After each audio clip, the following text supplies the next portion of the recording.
Bienvenue à tous dans cette nouvelle édition de l'Africa Tonight, au sommaire de l'actualité.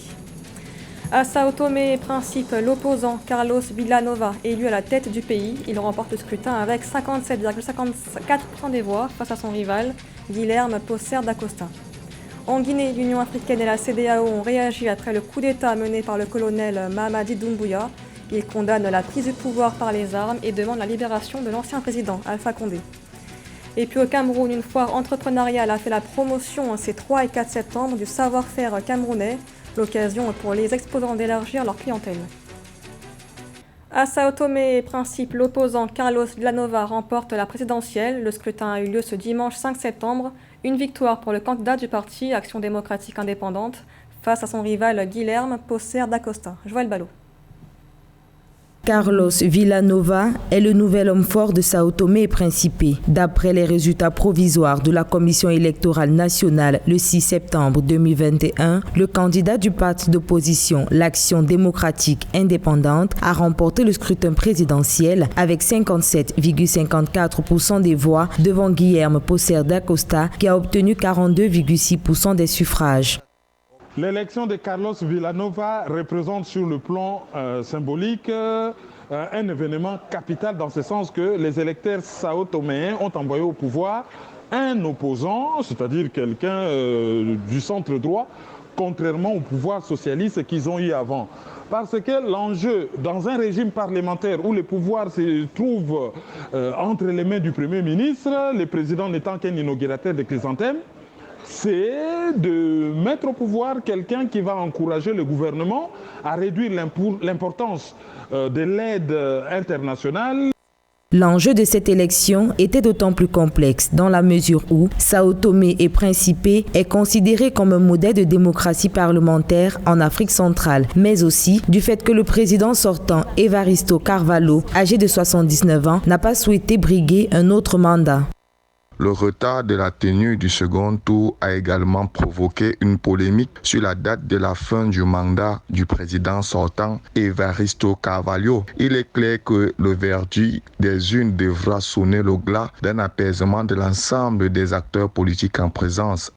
5e président de la République élu au multipartisme, Carlos Villanova l'avait déjà emporté sur Guilherme Posser da Costa lors du premier tour du scrutin. D'après la commission électorale, sur un total de 123 301 électeurs inscrits, seulement 80 535 ont voté. L'Union africaine et la CEDEAO ont réagi après le coup d'État militaire en Guinée contre le président déchu Alpha Condé. Ils ont condamné la prise du pouvoir par les armes et demandé la libération du président Alpha Condé. Nathalie Mo.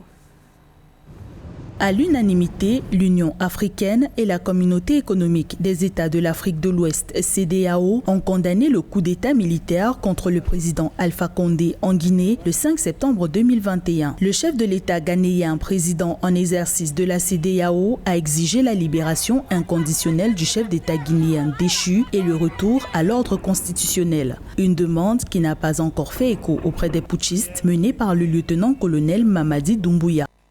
Les putschistes ne céderont aux demandes des organisations africaines que si et seulement si celles-ci usent des sanctions ciblées et concrètes à l'endroit des meneurs du putsch. En outre, le projet de putsch en lui-même décèle un agenda personnel des commanditaires qui, sous certaines conditions, devront se résigner à libérer un président qui, il faut le rappeler, a été démocratiquement élu. Dans un communiqué conjoint, le président de l'Union africaine, Félix Tshisekedi, et celui de la commission de l'institution panafricaine, Moussa Faki Mahamat, ont invité le Conseil de paix et de sécurité de l'Union africaine à se réunir d'urgence pour examiner la situation en Guinée. Ils ont par ailleurs appelé à prendre des mesures adéquates. On pourrait s'attendre dans un premier temps à la suspension de la Guinée-Conakry de l'instance africaine avec un délai prévu pour rétablir l'ordre constitutionnel. Ensuite, on peut s'attendre à ce que l'Union africaine se propose comme un acteur clé dans les discussions futures en vue d'un retour au calme. Enfin, l'Union africaine pourrait soumettre un calendrier dans lequel les élections devront se tenir. L'Organisation des Nations Unies n'est pas également restée de marbre. À l'instar de plusieurs chefs d'État, son secrétaire général Antonio Guterres a exprimé sa totale désapprobation vis-à-vis de ce coup de force. Au lendemain du putsch, la junte a annoncé la réouverture des frontières aériennes et terrestres guinéennes pour des raisons économiques et humanitaires. A noter que le colonel Mamadi Doumbouya a promis la mise en place d'un gouvernement d'union nationale. Il a également assuré qu'il n'y aurait pas de chasse aux sorcières. C'était à l'occasion d'une rencontre ce 6 septembre avec les membres de l'ancien gouvernement et les représentants d'institutions. Nathalie Mo. Escortés par les militaires du Comité national pour le rassemblement et le développement CNRD, ils sont sortis du palais du peuple et du gouvernement en même temps. Le gouvernement d'Ibrahima Kassory Fofana et d'autres représentants des institutions républicaines répondaient à une convocation de la junte militaire ce 6 septembre 2021. Le lieutenant-colonel Mamadi Doumbouya a annoncé la formation d'un gouvernement d'union chargé de conduire la transition. Une concertation globale sera ouverte pour décrire les grandes lignes de la transition. Ensuite, gouvernement d'union nationale sera mis en place pour conduire la transition. Tous les documents de voyage des membres du gouvernement dissous ont été saisis par les nouvelles autorités militaires. Une démarche qui pourrait ouvrir la voie à des poursuites contre les anciens ministres. Le chef de la junte a critiqué l'équipe gouvernementale sortante, pointant sa malgouvernance. Mais Mamadi Doumbouya a indiqué qu'il n'y aurait pas de chasse aux sorcières. Mais la justice sera la boussole qui orientera chaque citoyen guinéen. Comme il a été dit dans le deuxième communiqué, les secrétaires généraux de nos différents départements assureront la continuité du service jusqu'à la mise en place du prochain gouvernement. Au sortir de sa rencontre avec les anciens dirigeants guinéens, le CNRD a engagé les premières passations de pouvoir. Les militaires ont commencé à remplacer les autorités civiles, notamment les gouverneurs et préfets des localités de Kankan et Labé, fief du président Alpha Condé. En Afrique du Sud, les autorités pénitentiaires ont accepté dimanche 5 septembre la mise en liberté conditionnelle de Jacob Zuma pour motif médical. Condamné le 8 juillet dernier à 15 mois de prison pour outrage à la justice, l'ancien président est hospitalisé depuis le mois dernier. Samantha Sabero. Condamné à 15 mois de prison, l'ancien président sud-africain Jacob Zuma a été remis en liberté conditionnelle le dimanche 5 septembre 2021 pour des raisons médicales. Du fait de sa santé fragile, Jacob Zuma a bénéficié d'une remise en liberté pour se soigner avant son procès le 9 septembre 2021. L'annonce a été faite par les autorités pénitentiaires sud-africaines. Bien que fondée sur une base sanitaire, cette décision émane sans doute d'une volonté des autorités judiciaires et pénitentiaires de juguler les tensions et violences nées au lendemain de l'incarcération de Jacob Zuma, incarcération qualifiée par ses partisans d'inconstitutionnelle. Mais il faut aussi le souligner que cette décision ne met pas fin au déboire judiciaire de l'ancien président, puisqu'il devrait répondre devant la justice sud-africaine de ses chefs d'accusation. Dès sa sortie d'hôpital, Jacob Zuma pourra rejoindre son domicile, à condition notamment de ne pas quitter le pays et de respecter un certain nombre de conditions émises par les autorités pénitentiaires. L'ancien chef d'État Zuma sera aussi soumis à supervision jusqu'à la fin de sa peine. C'est en fait, il faut sans doute le dire, une volonté pour les autorités judiciaires sud-africaines de faire en sorte que le président Jacob Zuma bénéficie d'un sursis de fait par rapport à son état sanitaire, ce qui lui permettrait de bien se soigner et surtout de mieux se soigner dans des conditions qui lui permettraient de répondre valablement devant la justice dans les prochains jours. Pour rappel, Jacob Zuma est impliqué dans plusieurs affaires, à savoir trafic d'influence, corruption et extorsion en lien avec achat d'équipements militaires du groupe français Thales.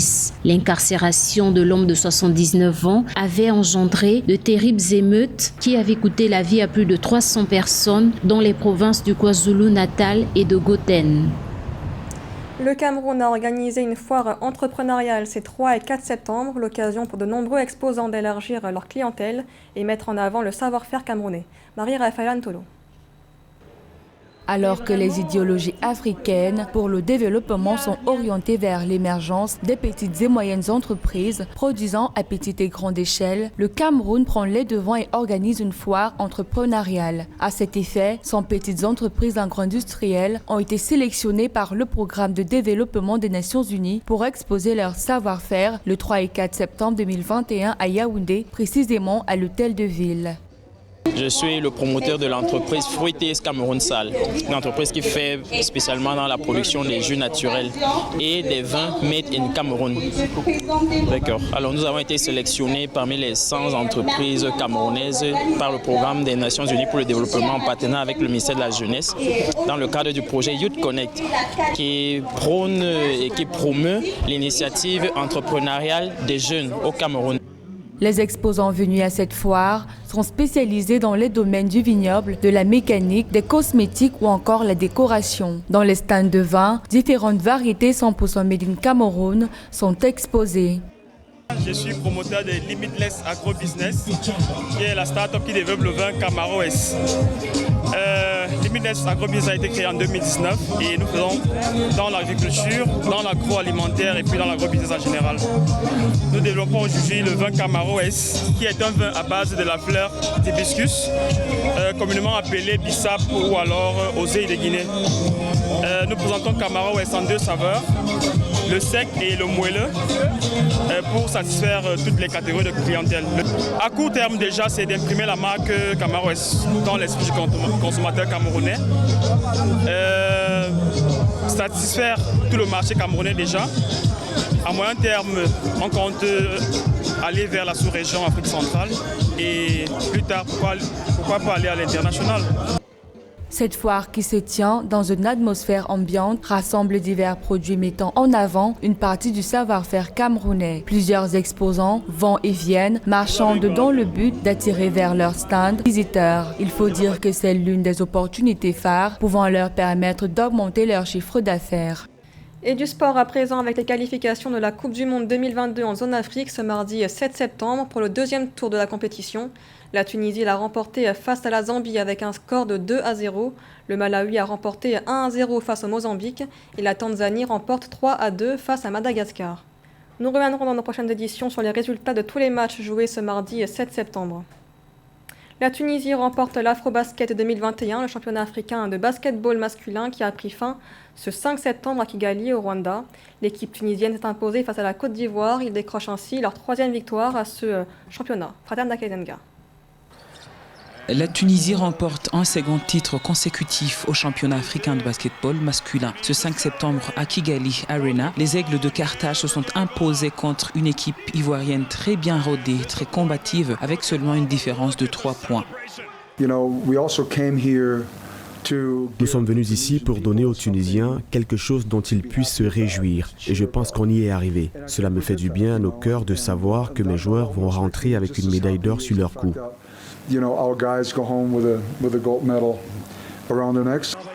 Grâce à ce triomphe, la Tunisie devient la première équipe à décrocher 2 titres consécutifs dans cette compétition depuis l'Angola en 2009. Le Tunisien Makram Ben Romdan a été désigné meilleur joueur Afrobasket 2021 après avoir guidé son pays vers un 3e sacre continental.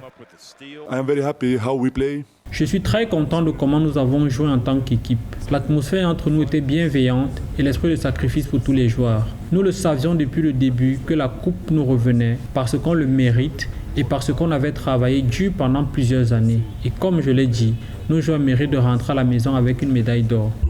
The last thing that I want to say is that the country of Rwanda, as we know, a small country. La dernière chose que j'aimerais dire, c'est de remercier le Rwanda. C'est un petit pays, mais qui a su faire face à une situation très difficile et organiser une belle compétition. Tout le monde était super gentil et accueillant, et ça, il faut le dire. From the cleaning ladies in the hotel to the volunteers here in the gym, everybody was like super nice and. Alors, c'est ainsi que s'achève cette 30e édition du championnat africain de basketball masculin. Encore une fois, c'est la Tunisie qui vient de s'imposer. C'était sa 3e fois dans 22 apparitions. Ce journal a été réalisé par l'ensemble de la rédaction. Merci de l'avoir suivi. L'information continue sur Africa 24.